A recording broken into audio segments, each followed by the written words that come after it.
untuk laporannya Pak. Ya, saya lagi dibuka dulu ya. Pak Henry ya. Henry ya. Baik. Setelah itu tadi Pak Safiar juga ya.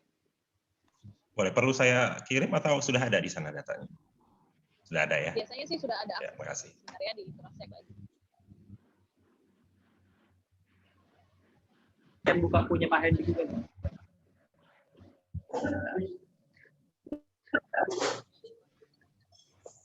Ini jadi host untuk upload. Ini bisa Pak Safiar atau Pak Henry? Terserah saya Pak aja duluan, boleh. Kalau Bapak Ibu ada yang juga ingin dibahas, mungkin laporannya boleh dikirim ke kolom chat aja. Kita udah terima satu laporan di Pak Henry ya. Coba kita buka dulu ya.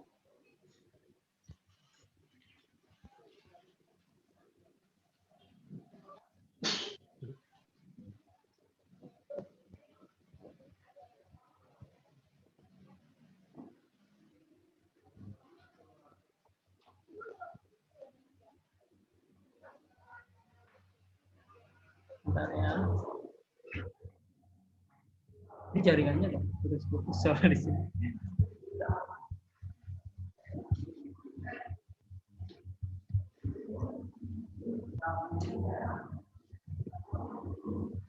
Mbak Sela mungkin saya bantu juga kali. Mbak Sela download laporannya Pak Henry dulu yang di kolom chat. Nanti kemudian kalau misalnya bisa dibuka di Mbak Sela. Karena buka dari handphone mungkin ya nggak ada di sini. Apa mungkin di WA kali ya, di WA group. Oh iya iya. Jadi bisa saya upload. Saya perlu kirim ke Pak Anas atau gimana nih? Ini Pak, kalau di kolom chat mungkin bisa Pak, masuk ke kolom chat ini. Enggak ya? Bisa nggak kira-kira dikirim di Zoom? Saya udah upload di kolom chat Pak. Oh iya. Kalau gitu nggak apa-apa di kolom WhatsApp chat. juga nggak apa-apa. Nah, boleh kalau di mau WhatsApp. ke WhatsApp juga nggak apa-apa. Di mana ya? Pak Safiar ada kontak saya udah ada ya? Nah, boleh. Tapi nanti kita coba bahas mengenai Pak Henry dulu nih. Boleh nih, sudah mulai kebuka. Udah bisa dibuka? Oke, kita coba ya. Sudah. Kita coba bahas Pak Henry dulu ya. Nanti kalau Bu Sela mau menambahkan silakan, atau mungkin Bu Eris juga ingin menambahkan juga silakan. Oke, dibagi aja Pak. Gimana Pak Anas? Pak Anas pembagian pembahasan tentang kepribadian. Pasti. Ada ya, lebih di itu dulu. Jangan sungkan-sungkan ya. Kabar saya di itu dulu ya. Video saya di nonaktifin dulu, kayaknya jaringannya berpengaruh soalnya. Ada ya. Berpengaruh ke jaringan sedikit.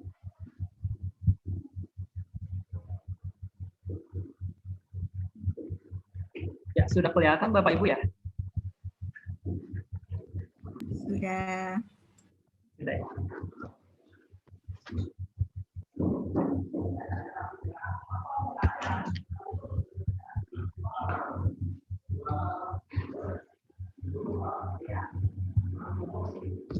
Ya, sudah kelihatan ya.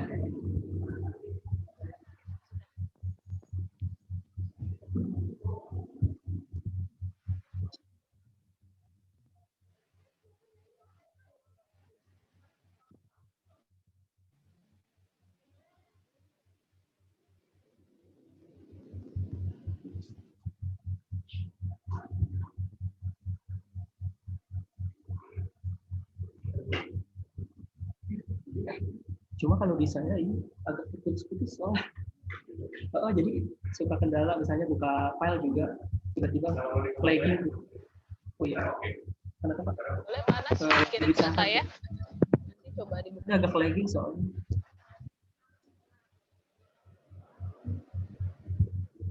Bu Sela bisa kelihatan nggak kalau di kolom chat sana nggak bisa ngeliat ya? Kalau di kolom bisa, di WA bisa Pak Anas. Nanti nanti saya share screen. Udah mulai bisa sih. Nah, sudah kelihatan ya Pak ya? Saya share screen. Sudah ya?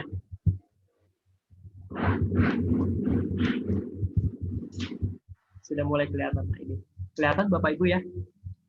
Kelihatan. Oh ya, saya mohon izin dulu kepada Pak Henry, nggak apa-apa ya Pak Henry ya, untuk dibacakan hasil laporan. Ya, siap, siap.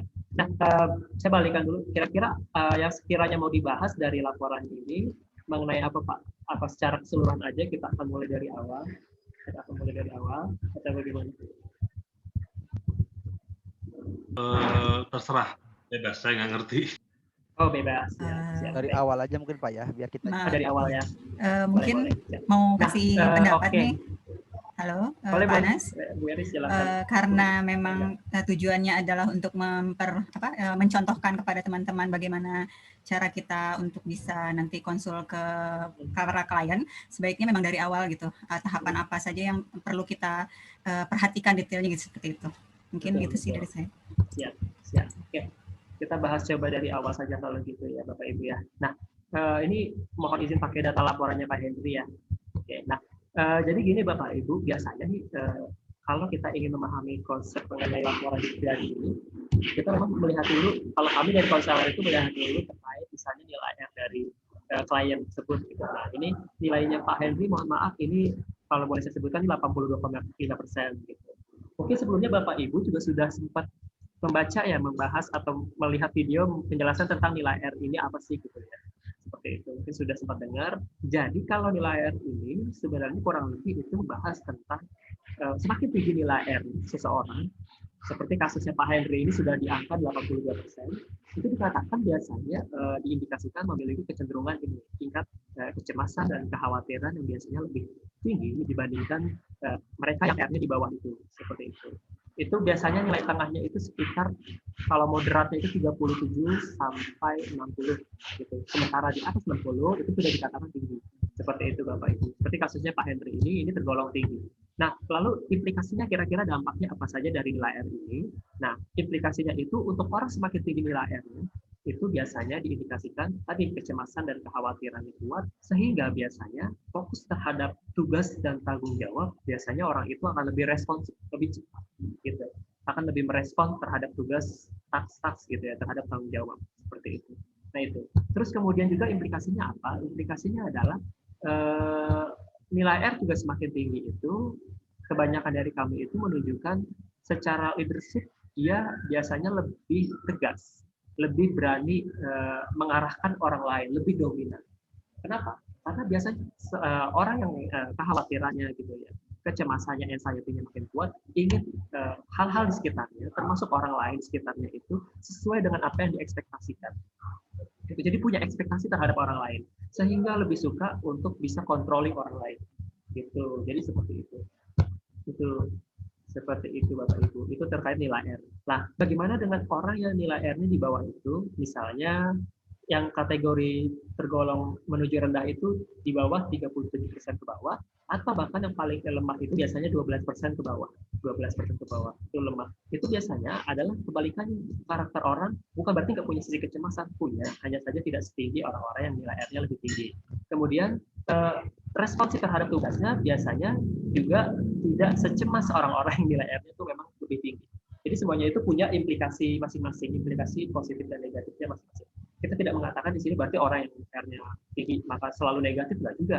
Tapi semua itu punya plus minus masing-masing gitu. Punya kekurangan dan kelebihan masing-masing seperti itu. Nah, untuk orang R-nya lemah juga tadi itu biasanya berpengaruh pada leadership-nya.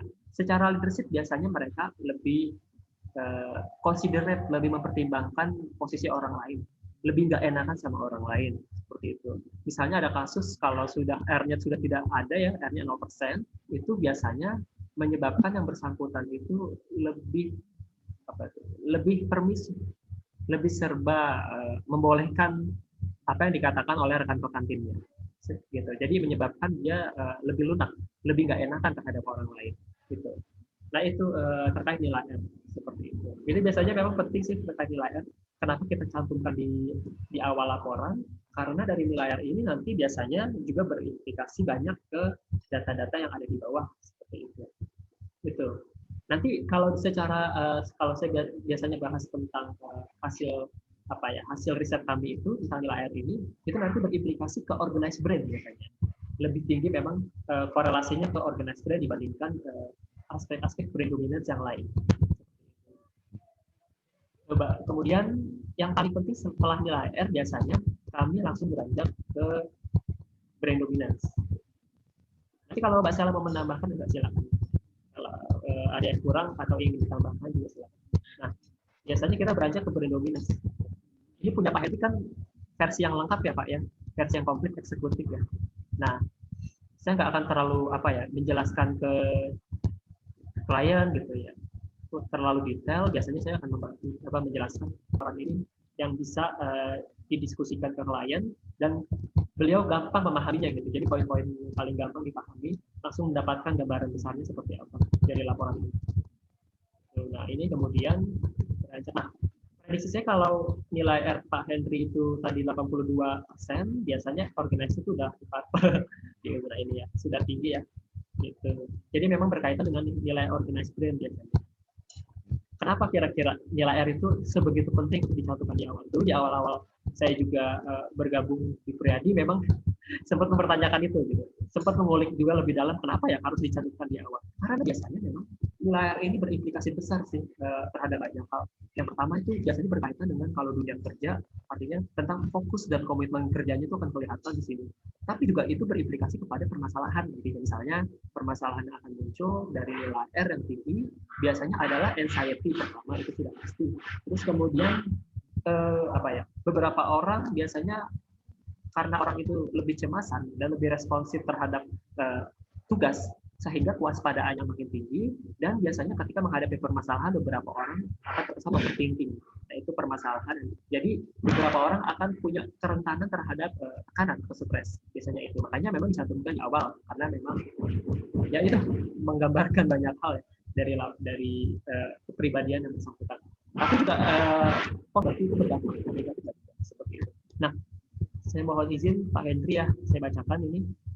Misalnya di kasus untuk laporan untuk Pak Henry ini nilai analitiknya ini sudah dipantau, yang artinya memang di level kalau di kita itu berarti level paling tinggi. Jadi level yang memang sudah cukup ekstrim, gitu paling tinggi. Artinya apa? Kalau analytical itu, kalau mungkin Bapak Ibu sudah sempat baca juga atau sudah sempat lihat videonya mengenai penjelasan tentang ini, itu analytical brain itu menyebabkan yang bersangkutan untuk kasus Pak Henry ini kemampuan dalam memahami dunia sekitar itu mengandalkan sisi rasionalitas dan logika. Terus selain itu juga beberapa orang itu kemampuan terkait aritmatiknya atau kemampuan kuantitatifnya itu juga akan kelihatan menonjol di bidang tersebut. Gitu. Walaupun mungkin entah yang bersangkutan misalnya Pak Henry itu merasakan atau tidak ya, itu. Tapi kalau kami melihat dari datanya kurang lebih seperti itu deskripsinya tentang analytical brain.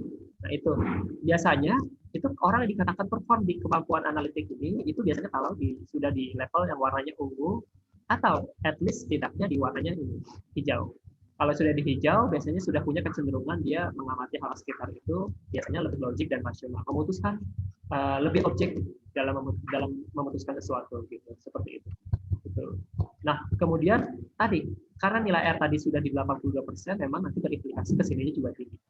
Kami menemui juga ada beberapa kasus yang walaupun di angka 37% nilai R-nya, tetap organisasi akan meningkat juga gitu. Ada bahkan yang sudah dipantau. Jadi tidak berarti kalau semakin rendah nilai R itu menyebabkan maka ini akan semakin turun, enggak, belum tentu juga. Jadi kami menemui beberapa kasus itu tetap organisasi brandnya tinggi, tetapi perbedaannya adalah mereka yang R-nya tinggi gitu ya, sudah pasti biasanya ininya tinggi, tapi nanti diikuti dengan secara berani dominan, lebih berani untuk bersikap tegas. Itu pertama, leadership-nya akan kelihatan beda dibandingkan mereka yang hanya itu lebih rendah seperti itu.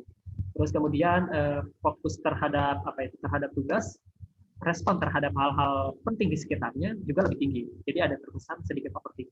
Nah itu akan kelihatan juga bagi orang R-nya memang lebih tinggi. Di kasusnya Pak Henry juga ya kelihatan ini organized brain-nya memang sangat tinggi, yang berimplikasi pada Pak Henry itu agak sedikit kadang-kadang sebelum memutuskan sesuatu atau ingin melakukan satu tindakan itu kira-kira harus mendapatkan informasi yang jelas dulu, gitu kira-kira seperti itu kurang lebih.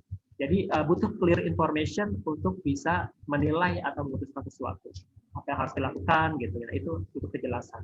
Terus perhatian juga terhadap hal-hal yang detail.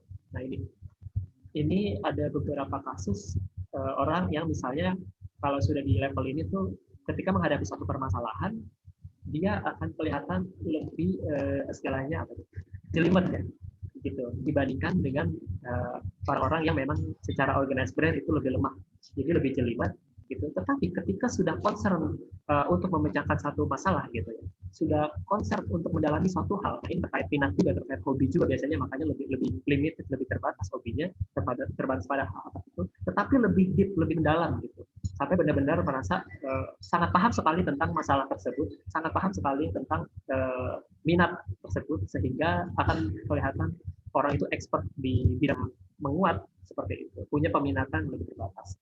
Tapi dengan catatan ininya nggak terlalu di lingkaran biru ya, nggak terlalu perform di sininya. Itu biasanya minat-minatnya akan lebih terbatas seperti itu. Kemudian lebih terencana juga sudah pasti, kemudian juga mengerjakan sesuatu itu orangnya tuh lebih tekun dan fokus satu-satu, lebih spesial, mengerjakan dulu yang A, kemudian mengerjakan B dan C dan lain-lain. Nah, kebalikannya, biasanya kebalikan ini adalah flexible brain. Flexible brain itu biasanya secara konsep memang kebalikan dari organized brain, tetapi pada beberapa kasus selain misalnya data Pak Henry ini, ada orang yang ininya juga menguat, ada juga walaupun ininya kuat seperti ini, tapi yang bersangkutan ada juga nilainya misalnya ininya menguat, ada tergantung memang kan pola sidik jadinya seperti apa. Nah, kalau flexible brain ini memang membahas tentang kalau ini merasa butuh aturan, butuh keteraturan, jadi orangnya itu penuh ingin stabil, tapi kalau ini biasanya menyebabkan orang itu agak nggak punya degree of freedom yang tinggi, jadi punya derajat kebebasan yang tinggi, sehingga nggak terlalu suka untuk dikekang atau diatur, sehingga mengekang kebebasan dia untuk bertindak.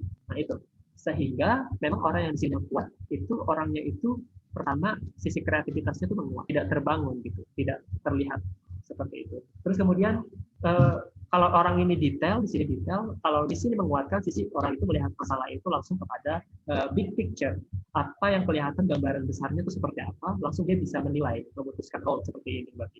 Gitu. Ada kesan ketika orang di sini kuat, secara mengambil keputusan juga biasanya lebih cepat, gitu. Seperti itu. Kenapa? Karena berpikirnya memang holistik, nggak sejelimet orang-orang yang memang di sininya lebih kuat, tapi dengan catatan ininya menurun lemah. Seperti kasusnya Pak Henry, boleh jadi adalah karakter orang yang bisa lebih pertimbangan ya dalam mengambil keputusan. Karena pertama, kami melihat ininya menguat juga, orangnya logis, rasional dalam memutuskan sesuatu, tapi juga orangnya itu detail. Nah, itu biasanya, nanti kita lihat lebih detailnya, betul nggak dalam mengambil keputusan, biasanya orangnya lebih pertimbangan. Jadi nggak spontan gitu ya, ngambil keputusan, nggak terburu-buru, nggak terlalu mengandalkan feeling dalam mengambil keputusan. Nah, selanjutnya adalah, nah kalau social brain itu menjelaskan tentang apakah seseorang itu hubungan pribadi terhadap orang lain itu gampang sekali untuk mudah dekat dengan orang lain, atau justru malah kalau semakin lemah di sini lebih selektif untuk bisa terlalu dekat dengan orang lain. Gitu. Karena kenapa? Karena kalau seperti adanya Pak Henry, mohon maaf misalnya di sini, jadi kalau Pak Henry itu adalah tipikal orang yang melihat dulu kalau saya di situ nggak punya needs atau kepentingan atau interest yang masuk ke dalam komunitas tersebut atau orang-orang tersebut, saya nggak mau terlalu dalam. Nah itu beda dengan orang-orang yang secara sosial biasanya di sini lebih tinggi. Itu biasanya kalau social brain-nya lebih tinggi, dia itu nggak harus melihat kepentingan pribadinya dulu, nggak harus lihat kebutuhan pribadinya dulu, tapi bisa langsung cepat dekat dengan orang-orang sekitar. Kenapa? Karena orang tersebut biasanya punya kebutuhan ingin selalu dekat dengan orang-orang di sekitar, dengan komunitas di sekitarnya, gitu. Jadi punya kebutuhan untuk bisa berinteraksi dengan orang, gitu ya. Menilai sesuatu di sekitarnya juga berbeda dengan tipikal orang yang analitiknya menguat. Biasanya yang bersangkutan itu kalau di sini tinggi, biasanya akan lebih mengandalkan sisi feeling, apa yang dirasakan. Jadi kadang-kadang cepat sekali untuk menilai orang lain berdasarkan apa yang dirasakan. Termasuk mengambil keputusan juga lebih cepat, biasanya lebih spontan. Kalau ininya melemah ya Pak ya, tapi ininya meninggi. Nah kalau kasusnya Pak Henry, biasanya Pak Henry ini akan lebih considerate karena berdasarkan ini keputusan itu dilihat dari rasionalitas. Jadi lebih pertimbangan mengambil keputusan itu. Nah lalu juga orangnya lebih ekspresif gitu ya. Kalau Pak Henry orangnya nggak, mungkin Pak Henry akan berpikir dulu. Kalau di sini kasusnya Pak Henry berpikir dulu, nggak langsung mudah mengekspresikan apa yang ada di pikiran dan apa yang dirasakan. Karena Pak Henry itu melihat dulu kira-kira kalau saya mengekspresikan ini nanti respon orang lain di sekitar itu seperti apa. Itu tipikal, boleh jadi Pak Henry adalah tipikal yang seperti itu. Kecuali dengan orang-orang yang sudah dekat, misalnya family, keluarga gitu ya, dengan sahabat, orang-orang introvert apapun biasanya akan kelihatan bisa lebih ekspresif dibandingkan ketika ditempatkan pada situasi komunitas luar yang baru gitu ya. Komunitas di luar itu belum tentu akan kelihatan. Gitu. Jadi akan lebih kecenderungannya akan lebih menahan diri untuk bisa mengekspresikan apa yang dirasakan dan dipikirkan. Gitu. Terus apalagi? Nah, juga kinestetiknya tentunya menguat ya. Jadi kebalikan, kalau ini adalah fungsi thinkingnya, berpikirnya, kalau ini biasanya kebanyakan di kita itu secara pergerakan fisiknya ya, stamina-nya mereka lebih unggul, lebih tinggi. Tapi ini juga seperti itu Bapak Ibu. Jadi kalau kami lihat brain dominance bagian bawah ini itu biasanya menguatkan sisi take action. Sementara ini biasanya menguatkan sisi, baik ini ataupun ini, itu menguatkan sisi kepada fungsi thinking, berpikir. Kalau ini imajinatif, jadi fungsi berpikirnya kuat. Kalau ini fungsi take action yang kuat. Orang organized brain itu kalau di sininya kuat, dia merasa menyelesaikan masalah harus bertindak. Makanya orangnya itu memang organized gitu. Kenapa? Kalau nggak diselesaikan atau dituntaskan, nggak bertindak sesuatu, itu biasanya cemasanya nggak akan rilis. Nah ini, gitu. Beda sama kalau ini take action, tetapi nggak teratur gitu. Kurang seteratur, kurang seorganized memang orang-orang yang di sininya menguat. Jadi lebih disorganized dalam bertindak, gitu. Karena mengandalkan sisi feeling seperti itu. Nah, kemarin juga sudah dijelaskan kalau Pak Henry ininya menguat, maka disebut sebagai concrete mind ya, atau practical mind. Jadi orang-orang yang di sini tuh tipikal yang memang di bidang-bidang engineeringnya menguat, senang beberapa orang senang ngoprek gitu ya, gitu seperti itu. Nah, kalau ininya yang menguat itu berarti disebut sebagai apa itu kemarin istilahnya. Kalau saya experimental mind, ya. Jadi orang itu bereksperimen. Jadi trial and error cara belajarnya. Gitu. Jadi bagi dia itu lebih suka take action langsung, bertindak langsung berdasarkan apa yang dirasakan. Nah itu cara menyelesaikan masalah, cara belajar juga seperti itu, take action, langsung kepada eksperimen. Kalau di sini, ini orang yang memang intelektual man, jago sekali mengkonsep atau berteori. Kalau di sininya dua-duanya menguat. Tetapi kalau ininya menguat dengan ininya melemah, yang di bawahnya melemah, biasanya istilahnya itu di kita itu boleh sebutkan jago teori, tapi lupa push oleh orang-orang sekitar supaya ayo take action-nya harus ada juga, supaya menyelesaikan masalah nggak cuma sekedar mungkin konsepnya yang kelihatan unggul, tapi kadang-kadang untuk bertindaknya itu kurang itu, atau untuk orang lain yang harus misalnya take action seperti itu. Nah kalau di sini itu instinctive mind, jadi orangnya itu kadang-kadang boleh jadi gerasa kerusuk dan cepat bertindak, tetapi kadang-kala butuh bantuan orang lain, butuh diizinkan untuk berpikir dulu, pertimbangan dulu sebelum buru-buru mengambil keputusan, sebelum buru-buru bertindak. Gitu. Nah, ini memang lebih menguatkan sisi reflection. Nah, jadi itu. Nah, selain itu biasanya di kami selain nilai R dan brain dominance itu bahas tentang pribadiannya secara detail, itu di public posting ya. Tetapi sebenarnya Bapak Ibu nggak usah terlalu pusing untuk menjelaskan misalnya ke klien itu, oh ini satu-satu gitu ya, ini misalnya melihat apa, ini artinya apa, sebenarnya mereka langsung ke sini aja nih, langsung ke summary. Kalau saya biasanya, atau mungkin Bu Sheila, itu langsung aja nggak harus terlalu detail untuk menjelaskan itu, tapi coba jelaskan langsung aja ke ringkasan atau summary. Jadi di summary ini Bapak Ibu itu sudah kelihatan tuh aspek-aspek yang penting sebenarnya yang ada di public posting juga sudah ada, di brain dominance sudah ada. Jadi langsung aja ada di summary ini, gitu. Jadi di summary ini akan kelihatan yang bersangkutan di aspek-aspek tertentu itu levelnya ada di mana gitu ya. Jadi seperti itu. Nah, misalnya gini, kita bicara tentang data Pak Henry ini kemampuan berpikir analitiknya ya. Nah, kita lihat aja itu ada di level yang seperti apa. Cara membacanya sama, itu kita menggunakan konsep warna pelangi ya, rainbow ya. Jadi merah, kuning, hijau, biru, dan ungu. Nah, orang itu yang paling tinggi itu memang sangat ekstrim. Kalau sudah di ungu seperti ini. Nah, semakin kemari, ini warna biru, hijau, kuning, dan merah. Merah itu paling lemah. Jadi itu paling tinggi, dan ini memang yang paling lemah di sisi itu.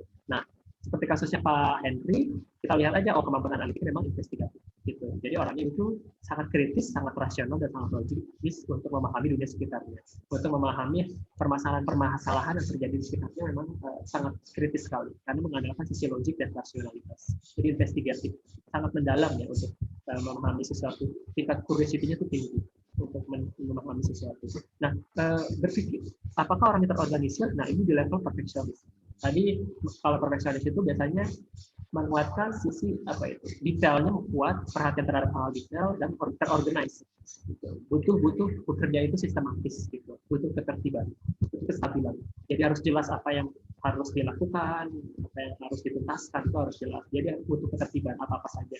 Dan sekian itu itu orang perfeksionis. Nah, tetapi nggak cuma pada sisi kecemasan yang menguat karena perfeksionis seperti ini, tapi juga ini fokus kerjanya nanti juga punya standar kerja yang biasanya lebih tinggi dibandingkan orang-orang yang mungkin tidak perfeksionis gitu. Jadi standar kerjanya ambisi atau kerja keras untuk mencapai sesuatu apa yang diharapkan itu mereka lebih tinggi. Nah, itu orang-orang perfeksionis.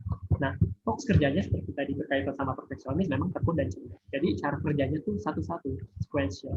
Untuk tipikal Pak Henry ini diprediksi memang tidak terlalu suka untuk dihadapkan pada banyak sekali permasalahan yang berbeda, tapi lebih suka untuk menuntaskan suatu permasalahan itu tuh satu-satu. A dulu dituntaskan, baru B, baru bisa C. Jadi agak sedikit apa ya bagi Pak Henry itu, kalau saya mungkin menggambarkan agak sedikit greget gitu ya, untuk dihadapkan pada banyak permasalahan yang berbeda seperti itu. Nah, yang lain misalnya artistiknya nih, Pak Henry ada di level imitatif, yang artinya Pak Henry itu kalau secara imitatif kreativitasnya itu dia melihat dulu referensi yang ada, baru kemudian memodifikasi, mencoba mengimitasi, meniru, kemudian baru memodifikasi. Itu tipikal orang yang imitatif. Gitu. Nah, tadi dari leadership itu bagaimana? Berkaitan tadi nilai R sama organization.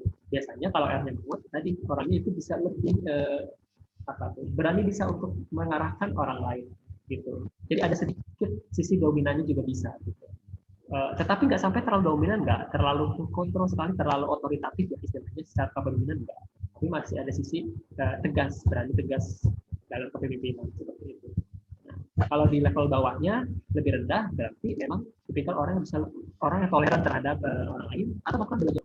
Nah, kepekaan terhadap hal penting, nah ini juga ini berkaitan dengan kecemasan dan tingkat kewaspadaan. Ini ada di kategori serius seperti ya. Jadi lebih respon terhadap hal-hal penting di sekitar, terhadap tugas, terhadap tanggung jawab seperti itu. Jadi lebih responsif. Yang ada kalanya kalau sudah di level ini kadang-kadang suka muncul kadang-kadang beberapa biasanya anak-anak ya atau di masa remaja ini butuh nih perlu ditangani terkait orang-orang yang kalau sudah di level hal seperti ini apa ya membesar-besarkan masalah yang sebenarnya boleh jadi bagi orang itu sepele gitu istilahnya. Mungkin kalau kita sudah dewasa ya biasanya sudah bisa kalau sudah menghadapi masalah yang sama itu sudah punya kecenderungan untuk bisa mengatasi tidak seperti waktu awal-awal kita menghadapi masalah tersebut gitu. Tapi ketika masa anak-anak dan remaja memang ini perlu ditangani mungkin oleh kita sebagai orang tua gitu, oleh keluarga supaya jangan sampai si anak ini rentan sekali terhadap stres ketika menghadapi masalah tersebut. Gitu. Nah, bagaimana dalam mengambil keputusan? Apakah Pak Henry tergolong orang yang lebih cepat mengambil keputusan, buru-buru, atau berhitung, atau perhitungan dalam mengambil keputusan? Nah, Pak Henry itu tipikal orang yang lebih berhitung. Tadi seperti saya bilang, karena orang analitiknya di situ sudah parpol dan ini sudah parpol juga organisasinya, memang orangnya Pak Henry bukan tipikal orang yang berani cepat mengambil keputusan, berani cepat mengambil resiko. Nah, jadi Pak Henry itu dulu, gitu, melihat dulu konsekuensinya kalau saya memutuskan A kira-kira apa, kalau saya mengambil keputusan B kira-kira apa, itu akan lihat-lihat. Kasihnya biasanya adalah dalam hal melihat peluang yang ada. Pak Henry itu agak sedikit lebih hati-hati, lebih lambat untuk mengambil peluang. Nah, ini berimplikasi pada hal misalnya bisnis. Gitu. Pak Henry itu merasa harus butuh informasi yang kira-kira butuh diyakinkan dulu, oke, saya berani ngambil keputusan. Atau kalau misalnya terlalu beresiko, saya nggak akan ngambil keputusan. Nah, itu tipikal Pak Henry. Gitu. Nah, kebanyakan di kita, biasanya orang tuh kalau di bidang marketing, bisnis juga, itu rata-rata kalau minimal di sini ya. Atau mungkin ada beberapa orang di sini, di ilmu. Gitu. Walaupun juga dalam hal itu juga butuh, namanya berhitung juga butuh gitu ya. Tetapi kadang-kadang jangan sampai terlalu lambat dalam mengambil keputusan sehingga keburu kehilangan peluang, kehilangan kesempatan yang ada. Itu kalau di bidang hal kita melihat apakah orang itu fit di bidang bisnis atau lebih cenderung lebih bidang teknik. Pak Henry ini memang tipikal orang yang secara teknikal itu lebih unggul, lebih menonjol. Gitu. Nanti kelihatan tuh Pak di apa ya, di 9box itu Pak Hendri itu kriteria unggul itu di bidang-bidang yang sangat teknikal sekali. Itu memang kelihatan. Nah, untuk bagian sininya, misalnya fleksibilitasnya bagaimana, Pak Henry adalah tipikal orang yang sedikit butuh waktu untuk bisa beradaptasi pada suatu lingkungan yang baru gitu. Itu tipikal Pak Henry. Jadi Pak Henry itu tipikal orang yang mengamati dulu, kira-kira mengamati hal-hal sekitar dulu, mencerna dulu hal-hal sekitar, baru kemudian ketika merasa nyaman baru bisa beradaptasi. Nah, itu tipikal Pak Henry. Semakin kemari orang itu akan semakin cepat sekali untuk beradaptasi. Tapi ada kalanya juga gampang sulit fokus gitu, karena saking mudah untuk bisa move on ya, untuk bisa beradaptasi pada suatu lingkungan. Semakin kemari orang itu butuh waktu yang lebih lama untuk bisa beradaptasi, karena orang itu butuh kestabilan gitu. Karena tadi flexible brain ya itu. Nah, ini berkaitan dengan bagaimana kita apakah mudah untuk bisa dekat dengan orang lain atau justru lebih itu ya, lebih menarik diri, lebih perhitungan, lebih apa istilahnya, lebih melihat dulu kita punya interest yang sama gak, kita punya minat atau punya kebutuhan dan kepentingan yang sama gak dengan komunitas tersebut atau orang lain tersebut. Nah itu kalau Pak Henry itu akan menilai-nilai dulu gitu.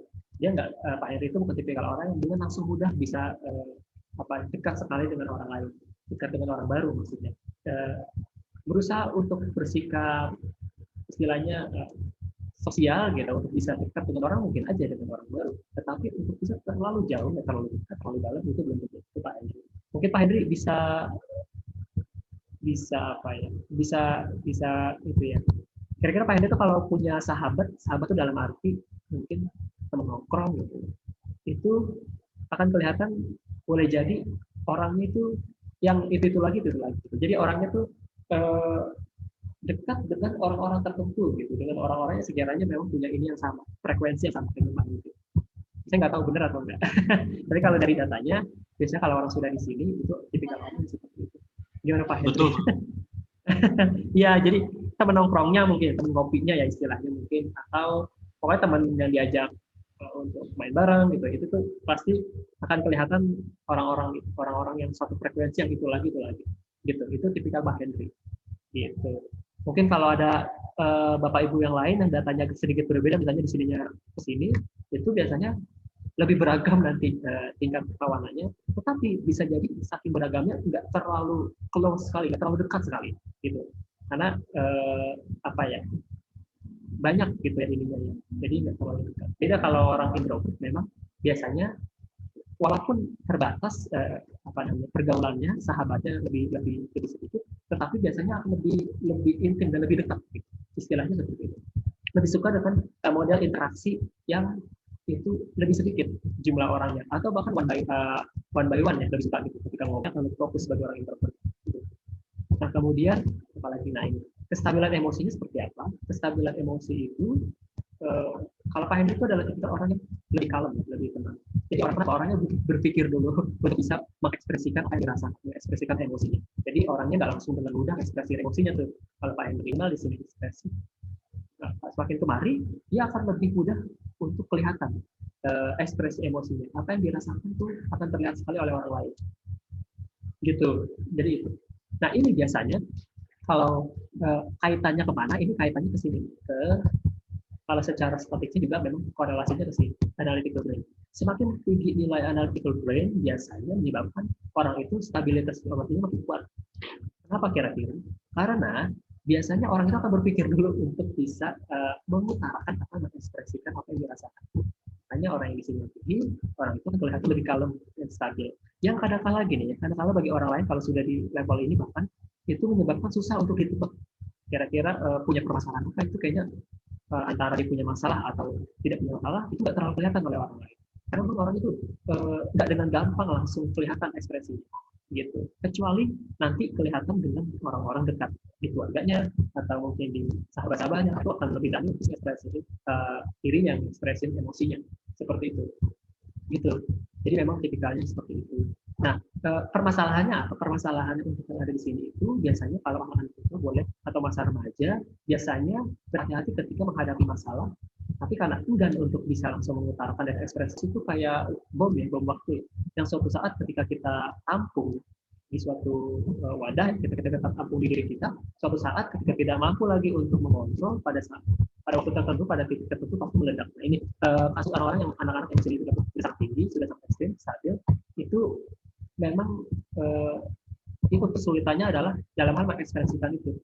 Nah makanya memang sebenarnya terkait emosi itu di satu sisi ketika terlalu stabil pun memang itu ada implikasinya kurang baik juga, dalam arti kurang itu juga ya, implikasi negatifnya adalah ya itu tadi akan outburst atau akan meledak di satu titik tertentu. Berbeda dengan orang kalau di sini kelihatan memang orangnya itu temperamental, memang gampang sekali ekspresi emosinya ketika itu, gampang tersinggung misalnya, gampang tersulut gitu ya. Terus kemudian akan kelihatan sekali pokoknya emosinya itu akan kelihatan dari air mukanya akan kelihatan. Gitu. Karena gampang mengekspresikan emosi. Tapi bagi orang lain nggak heran gitu ya. Kalau bagi orang-orang yang sudah kenal pasti nggak heran, oh ini memang orangnya seperti itu. Jadi nggak terlalu heran. Tapi kalau orang yang di sini itu memang akan kelihatan susah sekali untuk berkembang. Dan nanti ketika sudah titik tertentu baru kelihatan ketika ada masalah tiba-tiba meledak gitu. Memang PR-nya ya ini terkait bisa mengekspresikan emosi seperti itu.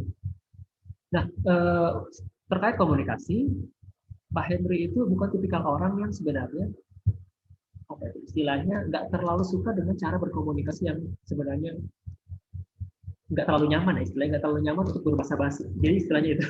Jadi untuk menggunakan bahasa-bahasa yang mempersuasi orang, mengajak orang atau mempengaruhi orang. Jadi lebih suka dengan cara komunikasi langsung aja to the point. Bagi Pak Henry itu tipikalnya seperti itu. Langsung kepada intinya apa yang ingin disampaikan, nah itu intinya. Yang penting langsung dapat clear. Nah, berbeda dengan orang yang di sini, kalau sudah di bidang umum, orang itu akan menggunakan bahasa-bahasa yang biasanya melihat-lihat dulu tuh kondisi atau situasi sekitar, melihat dulu kondisi orang lain. Kira-kira saya bisa langsung menyampaikan ini nggak ya? Atau diputar-putar dulu, itu nanya kabar dulu, kemudian baru menanyakan masalahnya ada apa gitu. Jadi suka-suka muter-muter dulu gitu. Jadi orang itu lebih suka menggunakan bahasa-bahasa yang orang yang di sini juga biasanya kemampuan dalam berkomunikasi, misalnya kalau bidang-bidang kayak public relasi, marketing, nah itu dibutuhkan orang-orang yang memang setidaknya di sini ya komunikatif, atau at least di sini di warna hijau. Jadi memang orang-orang yang bisa bisa bernegosiasi istilahnya, bisa mengajak orang. Ya itu seperti itu. Nah, daya geraknya seperti apa? Daya gerak itu berarti berkaitan dengan keaktifan fisiknya, stamina-nya. Kalau Pak Henry agak sedikit less aktif. Kenapa? Less aktif itu biasanya korelasinya ke sini.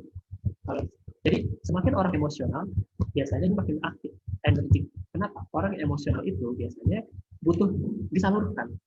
Entah itu disalurkan dengan pergerakan, gerak fisik, disalurkan penyaluran fisiknya, atau kalau nggak disalurkan, makanya jadi emosional gitu. Makanya itu orang emosional itu lebih aktif sekali, memang kelihatan.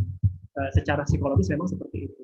Nah, semakin kemari orang itu biasanya akan lebih tenang. Gitu. Semakin dia mageran, malas gerak, semakin dia fungsi berpikir yang lebih kuat, biasanya orang itu secara emosi kelihatan lebih stabil. Gitu. Nah itu. Karena menyelesaikan masalah itu bagi yang bersangkutan lebih suka dengan berpikir dulu seperti itu. Jadi mengkonsep dulu sebelum bertindak. Nah itu caranya seperti itu. Nah, loyalty, nah ini. Loyalitas itu biasanya menunjukkan apakah orang itu lebih cenderung bisa taat dan patuh dengan otoritas, atau justru malah ketika punya perbedaan dengan otoritas yang bersangkutan langsung lebih suka mengekspresikan pendapatnya. Gitu. Jadi ada terkesan sedikit bahasa di sini itu membantah. Gitu. Jadi membantah itu dalam arti lebih suka ketika memang tidak sesuai dengan instruksi atasan atau pendapat atasan, bagi yang bersangkutan lebih suka untuk langsung aja disampaikan. Kira-kira saya punya pendapat yang lain sebenarnya. Gitu. Jadi pendapat yang berseberangan sekalipun akan langsung disampaikan. Karena bagi yang bersangkutan itu nggak nyaman apa yang sesuai dengan otoritas. Mungkin kalau di keluarga dengan orang tua bisa boleh jadi, atau kalau di anak-anak itu di sekolah dengan gurunya, atau di dunia kerja mungkin atasan gitu ya. Jadi dengan orang-orang yang memiliki secara kedudukan memiliki wewenang yang lebih tinggi gitu. Jadi istilahnya seperti itu. Jadi secara struktur hierarki lebih tinggi. Itu kalau orang di sini memang lebih pertimbangan, kira-kira kalau saya mengekspresikan langsung pendapat saya yang seberang, nanti bagaimana ya dampaknya buat saya gitu. Nah makanya mereka lebih follow ya, lebih patuh, lebih loyal untuk itu. Tetapi kadang-kala jadinya kurang bisa mengekspresikan sekiranya ya, pendapat yang seharusnya bisa disampaikan. Nah, itu. Nah, kalau ini itu Pak Henry itu ada kecenderungan lebih suka itu tadi, mengekspresikan langsung, mengekspresikan apa yang diutarakan, kayak gitu. Sehingga ada kesan bagi orang-orang, misalnya bagi guru atau bagi atas itu kesan itu kayak argumentasi terus ya, ngeles tuh istilahnya seperti itu. Ketika ada yang misalnya merasa tidak sependapat gitu, dengan pendapat pribadinya, jadi seperti itu. Nah, kalau ini bagaimana respon terhadap konflik ketika ada potensi konflik, apakah orang itu berani tegas atau lebih cenderung menghindar ya. Nah, kalau beberapa orang nilai R-nya kuat biasanya mereka sisi ini tegas gitu. Jadi nggak terlalu suka kalau tegas itu dalam arti kalau ada masalah dengan orang lain sebenarnya nggak terlalu suka untuk istilahnya berlarut-larut menghindar terus gitu. Jadi masalahnya akan selesai. Jadi lebih suka menyelesaikan masalahnya secara langsung gitu. Jadi bisa berani tegas. Ketika pada posisi tidak nyaman pun, misalnya pada posisi tersudutkan, itu juga akan kelihatan bisa lebih asertif ya, lebih tegas seperti itu. Tidak sampai di level ini. Kalau anak-anak biasanya di level itu akan kelihatan mudah sekali ribut. Nah ini kalau di pendidikan tuh kasus anak-anak yang memang istilahnya apa? Entah itu menjadi subjek pelaku bullying ya, atau mungkin untuk kasus-kasus yang biasanya anak itu perkelahian di itu kelihatan di sini itu tinggi. Gitu. Kasus anak-anak yang di sini itu kadang-kadang sulit bagaimana cara merespon konflik dengan orang lain. Jadi lebih suka menghindar. Yang kadang-kadang pada akhirnya seringkali menjadi subjek bullying misalnya, atau misalnya apa itu namanya istilahnya apa ya? Ketika ada permasalahan dengan orang lain itu lebih suka menghindar dari orang tersebut. Nah, itu kadang-kadang lari dari permasalahan. Nah, ini juga perlu dilatih, misalnya diikutkan training-training yang bisa menguatkan sisi leadership-nya supaya berani tegas seperti itu. Misalnya pramuka, misalnya bela diri dan lain-lain. Jadi itu. Nah, itu. General cognitive ability ini kita membahas tentang intelijensi dan kecerdasan. Gitu. Semakin kemari, semakin ke purple warna ungu, itu secara kemampuan intelektualnya berpikir memecahkan masalah-masalah yang kompleks gitu ya, memecahkan masalah-masalah teknis gitu ya. Terus memecahkan masalah-masalah yang rumit itu memang katakan lebih unggul gitu. Tetapi biasanya secara sosial, kalau harus level ini, biasanya secara sosial itu butuh diimprove. Secara intelektual itu lebih tinggi, itu baru menemukan kawan dekat ketika dia baru dewasa awal. Entah itu masuk ke perguruan tinggi baru bertemu dengan kawan-kawan dekatnya, atau ketika baru di dunia kerja baru kelihatan gitu ya. Ini pergaulan komunitasnya itu seperti apa itu baru kelihatan. Itu. Jadi tipikal yang itu. Jadi memang introvert. Nah, ada kalanya juga punya ekspektasi yang tinggi terhadap sesuatu. Jadi kadang-kala rentan stresnya di situ. Jadi kalau tidak tercapai mudah sekali untuk tertekan karena stres bagi orang yang dari sini. Nah, semakin ke hari itu dia akan semakin menunjukkan kadang-kadang sisi praktikalnya yang lebih kuat, sisi istilahnya sisi actionnya lebih kuat atau sosialnya lebih kuat gitu. Sementara untuk memecahkan masalah konteks boleh jadi yang bersangkutan tidak unggul di sisi itu, gitu butuh diimprove. Jadi itu. Nah, oke, jadi terkait ini memang biasanya kalau kami membaca laporan ke klien itu paling penting ya tadi nilai R-nya sama di sini, gitu. Itu. Jadi seperti itu. Di summary-nya ya. Untuk lain-lainnya misalnya gini, kita melihat kepentingan kalau misalnya tadi siapa saya lupa tadi Pak Burhan atau Pak Bantu saya lupa, Pak Bahrud misalnya punya beberapa channel atau link sekolah-sekolah yang butuh. Biasanya untuk sekolah-sekolah kami salah satu yang penting untuk disampaikan kepada pihak klien atau sekolah itu mengenai job fit biasanya Pak. Seperti itu. Pemindahan studi ya kan rata-rata kan orang tua ingin tahu mengenai pemindahan studi anak itu seperti apa, itu di job. Kalau nggak salah job fit sudah sempat dibahas juga ya. Jadi balik lagi sih kepada kebutuhan si klien itu seperti apa gitu. Jadi kalau untuk pendidikan salah satu yang penting memang selain kepribadiannya adalah lagi misalnya ke orang tua yang bertanya, kalau saya mau tahu tentang gaya belajar seperti gimana, berarti learning style-nya gitu ya. Di sini learning style juga ada di laporan ini. Jadi kita balikan lagi kepada kebutuhan klien itu seperti apa. Gitu. Kalau untuk corporate misalnya, untuk kebutuhan seleksi karyawan baru misalnya, kalau ini untuk corporate biasanya dilihat dari sini juga bisa. Gitu. Dilihat dari job fit apakah yang bersangkutan itu punya kompetensi secara psikologis di bidang-bidang tertentu yang akan diarahkan ke bidang tertentu, kenaikan kepada level jenjang tertentu, itu kita melihat ke time box biasanya di level eksekutif. Makanya memang paket untuk berkaitan dengan corporate untuk lihat apakah yang bersangkutan bisa di develop ke level jenjang selanjutnya, itu kita melihatnya tuh lebih kepada lebih sangat menyarankan di paket yang eksekutif dan the future leaders, karena memang untuk melihat apakah yang bersangkutan memang fit untuk menjadi seorang leader di bidang tertentu. Nah itu kita melihat aja di sini. Ini cara melihatnya adalah sama sih. Kita melihatnya apakah orang itu performansi pekerjaannya, fokus kerjanya itu unggul, tapi dinilai juga dari potensi kepribadiannya. Nah itu dibagi dua nanti antara hal-hal bidang yang lebih teknis sekali dengan bidang yang lebih fokus ke customer, karena itu berbeda dengan kriterianya. Kalau yang teknis sekali misalnya bidang-bidang engineering misalnya, atau bidang-bidang accounting misalnya, yang pokoknya fokus pada task, pada tugas. Nah ini biasanya kalau yang paling bagus itu kalau orang itu etnis setidaknya di sini ya, development strategi di sini. Nah itu bisa direkomendasikan, apalagi di sini di warna biru. Nah kalau customer fokus biasanya akan berbeda lagi dari kriterianya. Kenapa? Karena biasanya terkait gaya berkomunikasinya dia harus juga menguat gitu. Terus kemampuan untuk bisa engage dengan orang ya secara sosial itu harus lebih unggul. Nah untuk orang yang bidang customer fokus nanti juga sama. Itu di sini juga atau di sini. Jadi nanti ada dua framework itu. Nah itu balik lagi ke kebutuhan dari kliennya seperti itu. Nah ini kepribadian yang teknis. Berarti Pak Henry ini kalau boleh dibacakan ini unggul sekali atau bisa sangat direkomendasikan untuk memang bidang-bidang yang memang butuh kebutuhan untuk fokus kerjanya harus tinggi gitu ya. Hal-hal yang lebih teknis sekali yang tidak harus menuntut untuk bertemu dengan orang lain customer, karena ketika bertemu dengan customer di sini itu dari sini itu biasanya Pak Henry itu ketika orang kan memang secara komunikasi dari situ lebih to the point, jadi itu nah, mungkin itu. Jadi catatannya biasanya sih yang bisa disampaikan kepada klien ya tadi itu Bapak Ibu nilainya beredominas.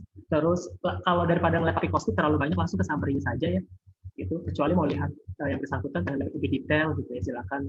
Terus sama apa yang ingin dicari, apa yang dibutuhkan oleh klien itu, apakah peminatan studi itu lihat job fit-nya gitu ya. Terus apakah misalnya kalau untuk corporate tadi seperti itu mungkin di 9box ini bisa kelihatan nilai seperti itu. Ya, bagaimana Bapak Ibu atau mungkin Pak Henry ingin penasaran nih dengan Pak Henry yang Ya, terima kasih Pak Anas. Reviewnya sih memang menggambarkan kondisi saya waktu SMA kali ya. Artinya saya merasakan yang dijabarkan itu menggambarkan diri saya waktu seperti itu, betul. Iya, ya. Mungkin terputus Pak. Suaranya tadi terputus. Jadi kira-kira menggambarkan, kira-kira mendeskripsikan tentang karakter Pak Henry dan lain-lain. Ya betul, menurut saya Pak Anas tadi sudah sangat menjelaskan sekali atau menjabarkan kepribadian saya memang seperti itu. Tapi lebih ke sekarang saya sudah sedikit luas sih. Itu mungkin gambaran saya persis yang tadi terakhir Pak Anas juga utarakan bahwa ketika udah masuk kuliah tuh ada yang ada perubahan lah. Tapi ya itulah kenapa yang menurut saya Priadi fingerprint ini sangat akurat sih untuk saya ya. Mohon Pak Anas. Siap Pak. Ya mudah-mudahan bermanfaat sih buat Pak Henry sendiri gitu dan buat Bapak Ibu yang berusaha mendalami lebih dalam tentang karakter Bapak Ibu karakter sendiri. Tetapi bukan berarti bisa dilakukan adaptasi gitu, perubahan gitu. Tetap bisa. Orang itu kan melihat pada faktor kepentingan ya. Kalau misalnya karena butuh dapat kerjaan memaksa kita untuk bisa lebih engage dengan orang, lebih terbuka, lebih open itu juga bisa. Yang bersangkutan sebenarnya punya batasan, punya limit seberapa jauh saya bisa mengadaptasikan diri saya. Karena kalau terlalu ekstrim juga itu sebenarnya kurang baik bagi yang bersangkutan. Jadi dia punya zona nyamannya masing-masing. Seperti itu. Baik, terima kasih Pak Henry sudah bisa mendapat gambaran. Atau misalnya mau menambahkan atau Bu Iris mungkin agak silakan. Kalau misalnya Bapak Ibu Suara Bu Sela kecil banget. Suaranya Bu Sela ya. Ya mungkin Pak Anas kalau misalnya Bapak Ibu yang lain juga ingin berkesempatan untuk tahu lebih detail hasil reporting, paling Pak Didi juga sempat bilang kalau ingin konsultasi bisa ya Pak Anas ya. Jadi supaya lebih detail gitu dalam ya. Betul. Nanti akan bisa dijadwalkan konsultasi, mungkin bisa komunikasi dengan call center ya Pak Anas ya.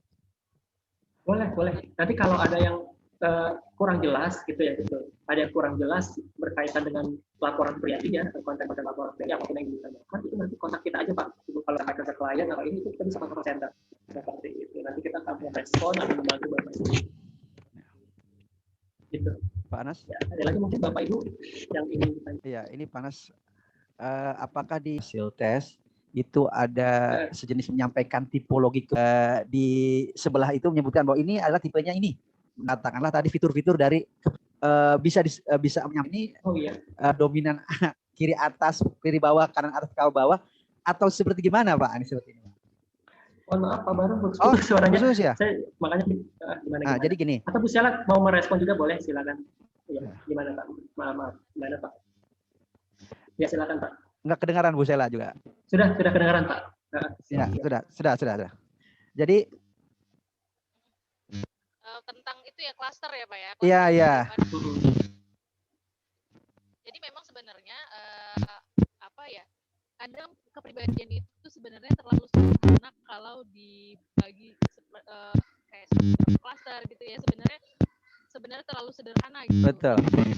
Dalam beberapa hal sebenarnya saya melihat banyak kekurangan dari klaster-klaster itu justru gitu ya. Tapi bisa nggak Priyadi itu dengan disederhanakan misalnya dengan tadi jadi klaster otak kiri, otak kanan gitu misalnya, itu bisa kalau brain dominance-nya gitu ya. Bisa misalnya dominannya kiri atas dan kiri gitu ya. Oh berarti tipikalnya concrete mind gitu orangnya. Nah yang uniknya itu kan kalau misalnya ada dominasinya 3 gitu, misalnya 3 dominasi otak, analytical brain, terus flexible brain, nggak masuk dalam cluster gitu. Iya. Jadi suatu di mana gitu secara mendetail tanpa dibagi cluster itu kan sebenarnya seperti contoh ini, mungkin bapak dan ibu pernah dengar cluster sanguinis, koleris gitu ya, pragmatis, yang kayak gitu sering dengar nggak?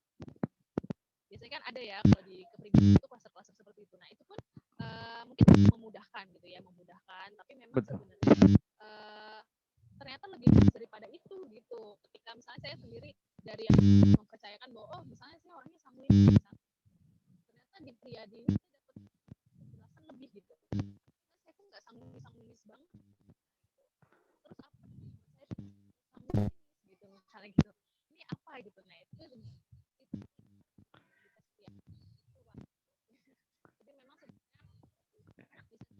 sebenarnya bisa gitu ya. Kalau kita lihat dulu ya, klien itu ada yang detail gitu, ada yang memang sukanya holistik. Betul. Jadi kesimpulannya saya kayak gitu.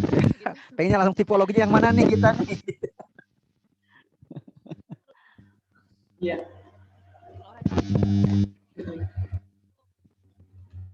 Kalau orang kiri kadang ternyata punya sisi fleksibilitas gitu, misalnya dia punya sisi yang lain gitu ya, kayak gitu. Jadi mungkin kita nanti Bapak Ibu ketika naik tingkat gitu ya, itu akan lebih terbangun gitu sense-nya gitu terhadap hasil report gitu ya.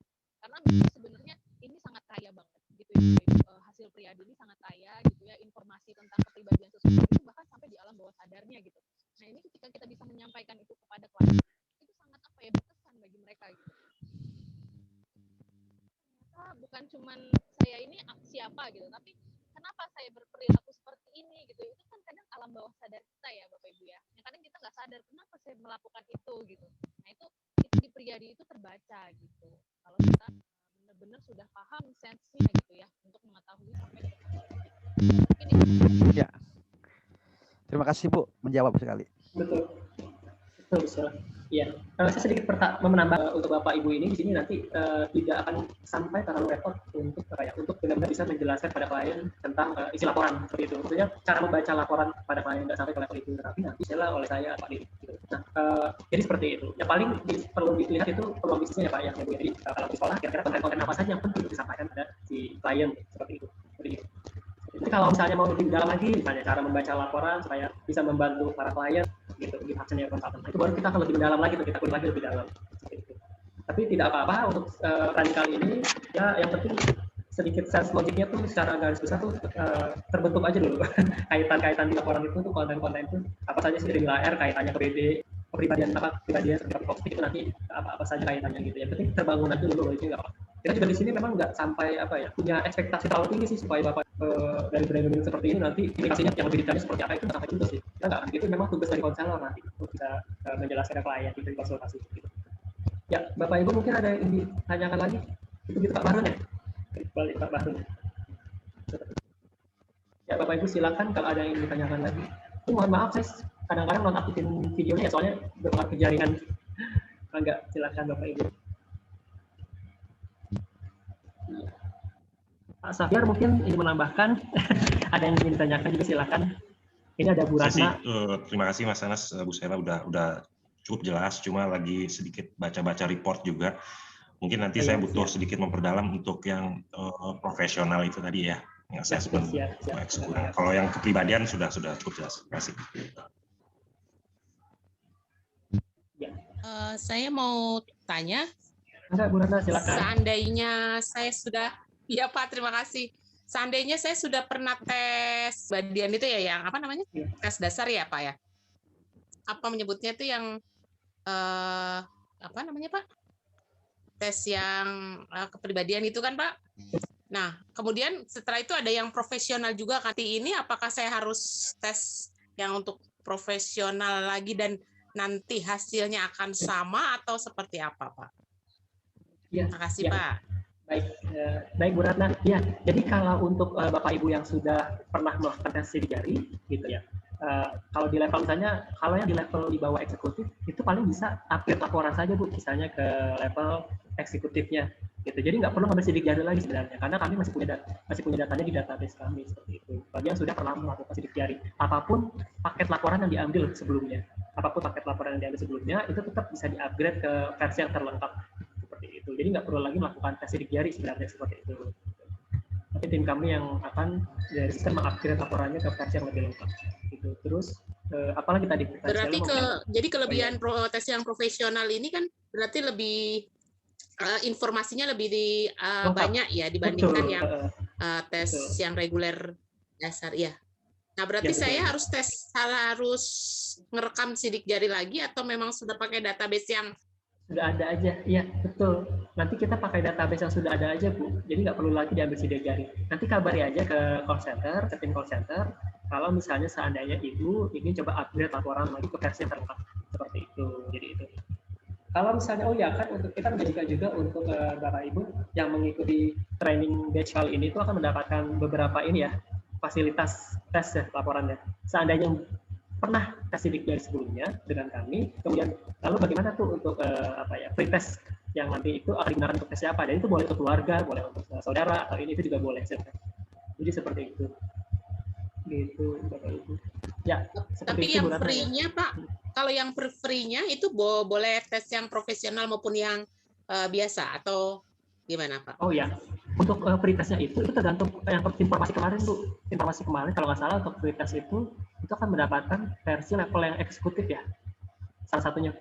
Jadi mendapatkan satu free test untuk level yang eksekutif and future leaders, jadi yang paling terlengkap gitu. Nah itu kalau Bapak Ibu sudah pernah melakukan tes dan ingin coba digunakan untuk keluarganya, silakan gitu. Jadi nanti yang akan dites adalah data keluarganya seperti itu. Seperti itu. Iya Ibu Ratna. Makasih Panas. Ya, siap sama-sama Bu Ratna. Iya makasih. Enggak. Ya mungkin Bapak Ibu ada lagi yang ingin ditanyakan.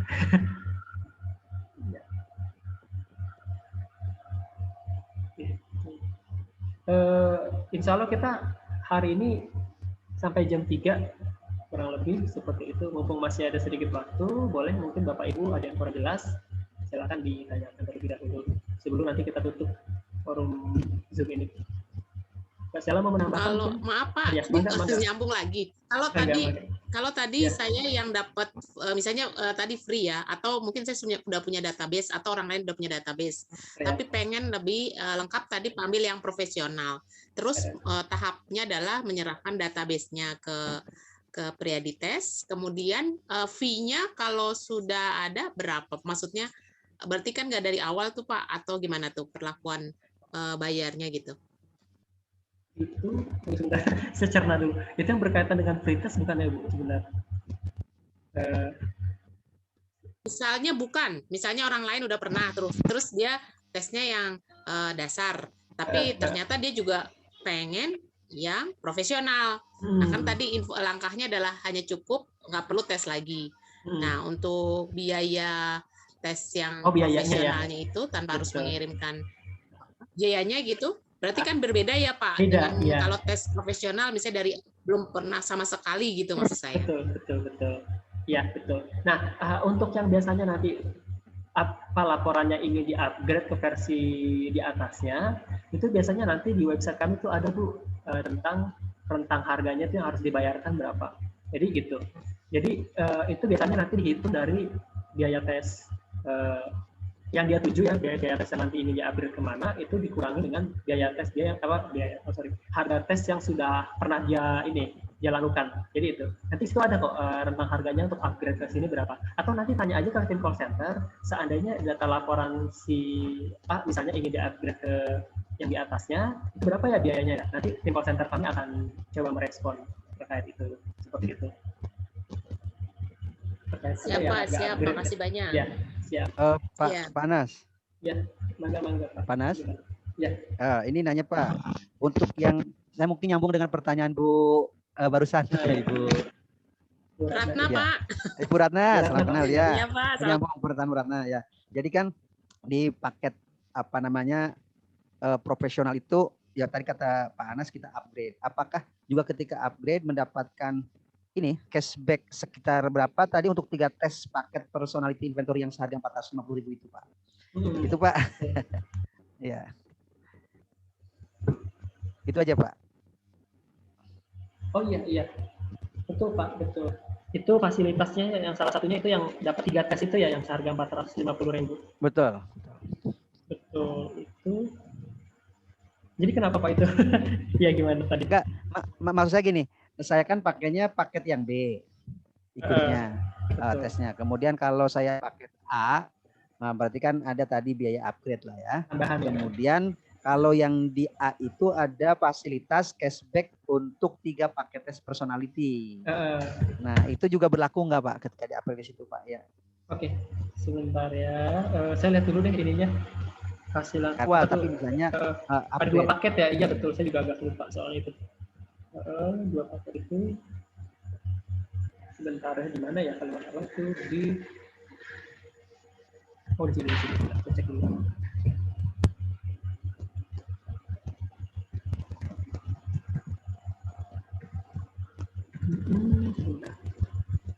Iya betul. Nah, kemarin itu untuk trainer itu diajukan beberapa paket A ya, paket A dan paket B. Nah untuk paket B, untuk paket B memang bedanya ini kalau saya lihat perbedaannya adalah di yang paket B ini itu tidak termasuk fasilitas yang cashback itu. Cashback senilai 1.350.000 yang dipecahkan jadi 3 paket tes enggak. Tapi hanya itu yang hanya didapat oleh paket A aja Pak. Ya. Nanti untuk itu apa perlu nanti saya share lagi kan ke grup kali ya? Informasi ini nggak apa-apa saya share lagi ke grup. Oke. Atau saya share. Maksud saya gini Pak, maksud saya ketika di upgrade ke paket. Di upgrade ya. Oh di upgrade ya. Upgrade ke paket A, apakah fasilitas itu masih berlaku gitu? Itu pertanyaan saya. Oh iya. Fasilitas 3 paket tes yang cashback itu. Ya. Kalau untuk coba komunikasikan kami deh Pak ke call center ya. Nanti bisa dibicarakan call center fasilitas seperti itu, fasilitas tadi seperti itu. Nanti call center kami akan merespon gitu. Nanti untuk yang itu sih, untuk lebih detailnya terkait kata fasilitas kemarin saya juga kurang ini. Gitu. Tapi nanti akan coba kita respon gitu. Seperti itu, apa Pak? Siapa? Baik, terima kasih Pak Barul, Bu Ratna, terima kasih.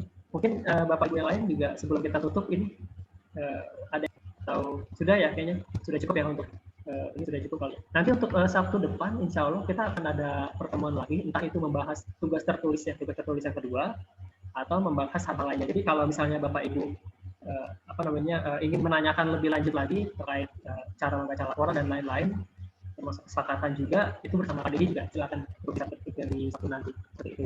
Begitu Bapak Ibu ya. Sudah cukup kali untuk hari ini. Mudah-mudahan cukup membantu ya silaturahmi kita di hari ini. Terima kasih kepada ini tadi Pak Xavier ya, kepada Pak Henry yang sudah tadi Pak Jela yang sudah ini ikut membantu memberikan respon. Ya, makasih Pak, sama-sama. Tadi kepada Bu Eris dan kepada Bapak Ibu yang lain yang mohon maaf cukup bermanfaat untuk pertemuan kita hari ini ya Bapak Ibu ya. Ya untuk terima kasih. Oke, mohon maaf bila ada kesalahan. Kalau gitu saya tutup saja ya Bapak Ibu ya. Assalamualaikum warahmatullahi wabarakatuh. Terima kasih Pak. Terima kasih Bapak Ibu. Terima kasih Pak. Terima kasih Pak. Terima kasih Bu Eris. Terima kasih.